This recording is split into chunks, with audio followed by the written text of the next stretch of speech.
মানে মিহির ঠাকুর আমি মনে করি উনি সাক্ষাৎ দশরথের থেকে উনি ওপরে, রামচন্দ্রের পিতা দশরথের থেকে ওপরে। দশরথ তো মানে দশরথকে কশ্যপ ঋষির অবতার বলা হয়, কিন্তু রামচন্দ্রের সঙ্গে মারা গিয়েছিলেন। আর ওনার জ্যান্ত ছেলেকে উনি পুড়িয়েছে বাড়িতে বলেছিলেন আগে পুজো জোগাড় করে পুজো করবো, তোমরা কাঁদতে বসো। এত বড় উনি মহর্ষি ছিলেন, এত বড় ব্রহ্মস্থ পুরুষ ছিলেন। সেই লোকটার নামে এইসব মিথ্যাচার করছে। তীর্থনাথ সম্প্রদায়ের বর্তমান আচার্যরা চুপ করে বসে এদের পোস্ট শেয়ার করছে, লাইক দিচ্ছে, কমেন্ট করছে, দাদা গুরু কথা যে গুরুগুলোর বুঝে ব্যথা হয়ে গেছে। হ্যাঁ, আজকে জগন্নাথ বাবা তাহলে তখনকার থেকে গঙ্গা যাওয়া কি আত্মহত্যা করেছিল লোক। আগামীকাল তার মৃত্যুর ডেট জানা গেল 24শে মার্চ 1900 সাল। আমার প্রথম গ্রন্থ শ্রী শ্রী শীতলা পূজা পদ্ধতি, শীতলা অষ্টমীর দিন আমার দেহত্যাগ, বাড়িতে নয় খড়দায় গঙ্গা নদী দেহত্যাগ করেছিল। জানেন তীর্থনাথ সম্প্রদায়ের লোকেরা জানেন? বলছে দারোগামঠে তীর্থনাথ তীর্থস্তুতির যাতে একটা দারোগামঠে তো সদানন্দ সরস্বতী আছে, আগে সর্ববন্ধ ছিল, আগে দিকে একটা আগে গিয়ে বার করতে পারেন 5 পয়সা দিয়ে বুঝবে না। বলছে কালীকুল, দারোগামঠ কোনদিন কালীকুল ছিলই না। তারপরে একটা নতুন মতবাদ শুনলাম, কি শুনলাম না জগন্নাথ দত্তার আগে ছিল কালীকুল আনন্দনাথ, পরে উনি দারোগামঠের শঙ্করাচার্যের থেকে গিয়ে তৎকালীন শঙ্করাচার্যের থেকে গিয়ে তীর্থনাথ সন্ন্যাস নিয়ে নেন।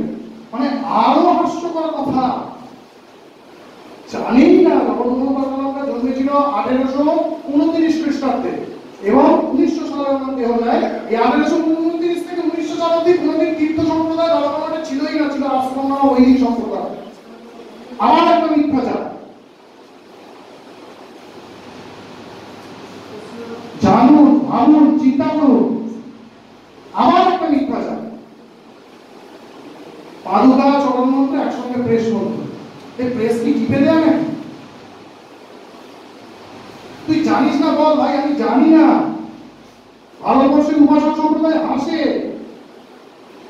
ওই যদি কাশিতে গিয়ে অন্নপূর্ণা ভান্ডারে যখন সাধু বান্ধব খোঁজো না, একটা গেরুয়া পরে যাতে দেখি যেটা রান্না করে যা, এ বলবি আমি আমার তীর্থস্বামী সব তীর্থনাথ, তারপর বলবি আমি দ্বারকা সারদামার পশ্চিমবঙ্গের কালীপুর পেছনে ক্যাপ করে একটা লাঠি নেবে বাইরে বার করবে।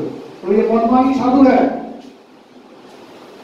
ये मनमानी साधु है, कुछ साधु बाधु नहीं है, अंध है, पाखंडी है। তারপর বলে কইলো শুনছো বড় লোক খেয়েছে, ওই বাচ্চা আছে, বউ আছে, দুর্গা দুর্গা দুর্গা দেবে। দণ্ডী সমাজ স্বীকৃতি দেবে? দণ্ডী সমাজের একটা নিয়ম, তীর্থস্বামী সম্প্রদায়ের একটা নিয়ম। কেন দেখুন মিডিয়াটা লিখছেন, আমার পরিচয় দিকে খবরে কাগজে পিডিএফ দিয়ে সাক্ষাৎকার আছে। আমার সন্ন্যাস নাম, আমার নাম বিজ্ঞান ভট্টাচার্য, আমি তান্ত্রিক বংশের ছেলে। আমার সন্ন্যাস নাম পরমানন্দ তীর্থনাথ। আমার বাবার নাম গুরু, আমার বাবার সন্ন্যাস নাম জ্ঞানানন্দ তীর্থনাথ। আচ্ছা তাহলে তো উনি তো পরমানন্দ তীর্থস্বামী লিখতে পারতেন, জ্ঞানানন্দ তীর্থস্বামী লিখতে পারতেন। কালীগঞ্জের বাড়ি, ঠাকুরের বাড়ি, একটা ছবি ছিল না লাল রঙের ছবি, 6টা এপাশে 3টে ফটো। বিদেশিদেরকে দণ্ড দিয়েছে, বলতে একটা দারোগামঠে গিয়ে বিদেশিদেরকে দণ্ড দিতে, তোরা ক্ষত্রিয়কে দণ্ড দিতে পারো। বিদেশি দূর আমি ছয়টা অপরিটা ক্ষত্রিয়কে দিতে পারো, দূর করে দাঁড়িয়ে হয় না। মুখে ধর্ম বৈষ্ণব একমাত্র ব্রাহ্মণীকে দণ্ড ধারণ করতে পারে, জাতিগত ব্রাহ্মণী একমাত্র দণ্ড দিয়ে করতে পারে, অন্য কেউ নয়।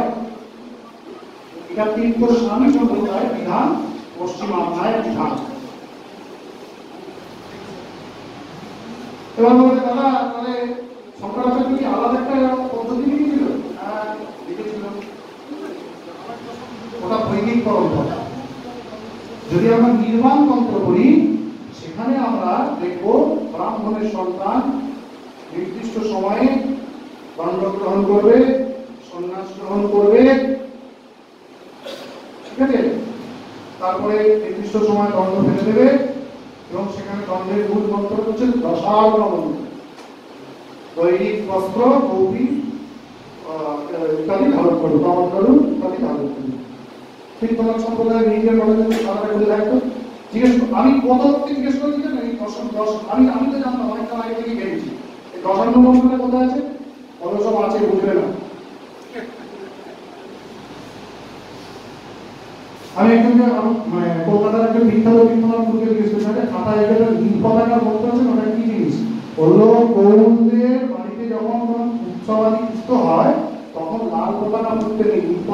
করতে হবে মন্ত্রটা। নাম বলবো? বলবো না, মারবে। ছেলেরা আছে তো মারবে। নাম বলছি নাকি? বুঝেছেন?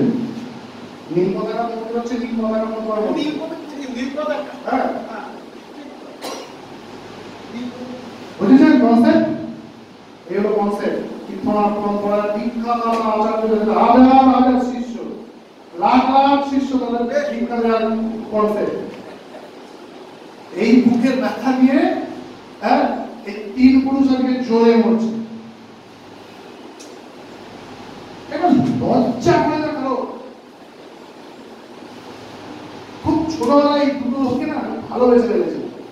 এই লোকটাকে দেখেই আমার মানে প্রেম হয়ে গেছে। আমাকে যারা চিনে তারা জানে প্রেম হয়ে গেছিল। আবার যখন এই লোকটার জীবনী দেখলাম, মানে ভাবলাম আমি কোন জগতে বাস করি, বাপ মায়ের পয়সা খাই, হ্যাঁ স্কুল যাচ্ছি, মানে বিশাল ব্যাপার, একটা ফ্যান্ডামেন্টাল ব্যাপার, হ্যাঁ স্কুল করছি, কলেজ করছি, বাবা টাকা দিচ্ছে, এসিতে থাকি, ভালো মন্দ খাই। এই লোকটা লোকের বাড়ি, পয়সা ছিল না, লোকের বাড়িতে গিয়ে কাজ করতো, জীববৃত্তি করতো, বাসন মেজে দিত, রান্না করতো। তারপরে এই লোকটাকে পড়াশোনা করে তর্কালঙ্কার হয়েছে। তার পরম্পরা দাঁড়িয়ে আজকে এই লোকটাকে যদি কেউ কিছু বলে, ঠিক আছে, সে নরকের কীট আমি মনে করি। যারা ভারতবর্ষ পত্রিকায় আমার জীবনী বেরিয়েছে, সংসার চরিত্র আমার জীবনী বেরিয়েছে, পড়ে যাবেন। যদি আমি মিথ্যা কথা বলছি, কেন দেওয়া আছে? ওনার মাস্টার মশাই ছিলেন গোবিন্দচন্দ্র গোস্বামী। যখন ওনার চূড়ান্ত হতদরিদ্রের অবস্থা, তখন তার বাড়িতে উনি এই সমস্ত কাজ করতেন। পারবে আজকে কোন তীর্থনাথের সাধক লোকের বাড়ির উপরে জীবনবৃত্তি করে পড়াশোনা করতে পারবে? 5 সন্তান ছিল, জানে কেউ? জানে কেউ? জানে? যারা তীর্থনাথ বিখ্যাত, ওনার 5টা ছেলে ছিল। একটা ছেলে ফোকাসে উঠেছে, রাস্তাকে নিয়ে নাচানাচি। ওই ছেলেটা ওই শেষ বড় বিজয় শেষ ওনার পরে ক্যান্টারবুরির পরে একজন ভাই ছিল। ক্যান্টারবুরির কত সন্তান ছিল জানেন লোকে? এখন এই পূজনীয় ইন্দ্রনীল ভট্টাচার্যের পেজ থেকে দেখে লোকে জানে মিহির ঠাকুর 3 ভাই, মিহির কিরণ, তিমির বরক, শিশির সবর। ঠিক আছে? আমার কল্যাণে ফেসবুকে বাঁশি বলে একটা বোনের নাম জানতে পেরেছিল। এই অবধি হচ্ছে লোকের বিদ্যা। 3 ছেলে 5 মেয়ে, মিহির কিরণ, তিমির বরক, শিশির সবর, বাঁশি, মানারানী, কনকলতা, সুষমা, নিরুপমা।